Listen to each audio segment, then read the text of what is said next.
Well, we ended up needing more conduit than we originally thought. We had about 500 or so feet. Welcome back, guys. In this video, we'll be installing electrical conduit in our rough and plumbing.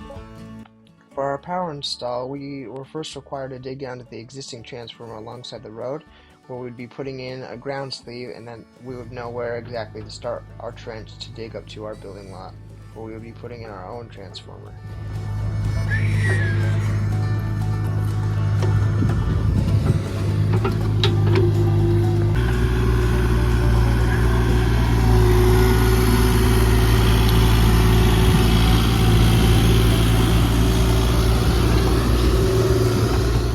With the help of my good buddy John Pierce, he was able to help us in digging up the road and digging the majority of the trench. He spent countless hours in that Mini X into the night and for days after, so thanks, John. He compacted every foot above the conduit to prevent the road from settling.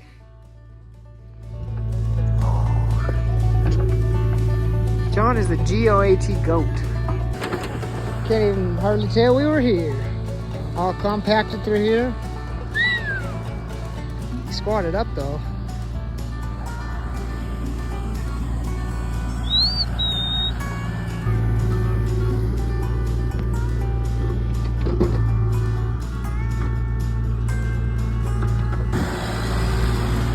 Bunch more conduit we had to buy. We're a lot longer than Rocky Mountain Power initially said we were going to be, so digging this trench seemed like the gift that just kept on giving.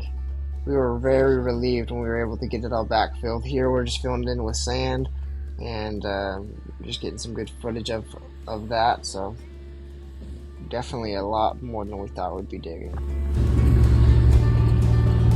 Glued it on here, backfilling this. Shirt here so that we don't get dirt inside of it.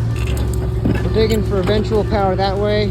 We're running the stub one off going this way. Eventual power to that lot, and then we're going to run mine over to the shop.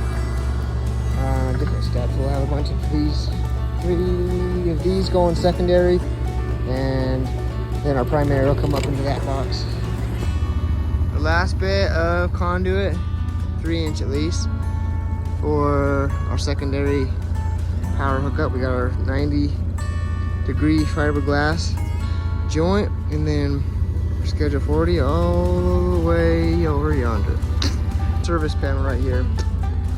We just run the conduit up, and then we'll run our schedule 80, and then we'll run our expansion fitting, and then our service panel. So exciting stuff. Here's our rough and plumbing getting installed. We ended up going with a local plumber, Preston plumber Nate Haslam. He did an excellent job so far. Got all this pipe put in based off of our building plans. Super excited for how it's going to turn out.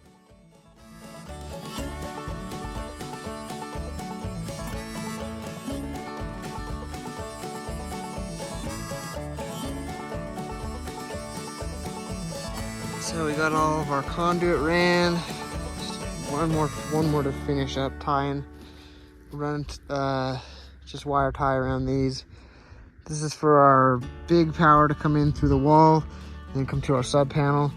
And then we're running 1" 15 feet both ways from the sub panel just to have outlets and to get past these where the footings will be, where the beams, the red iron beams will come down. And this is our, so 1" going that way, 1" going that way. And we ran that all the way over to the kitchen. And then 1¼ we're running over here to hopefully have enough power to pull to run for these two 15-foot lengths. As you can probably tell by now, we were doing things at different times through steps.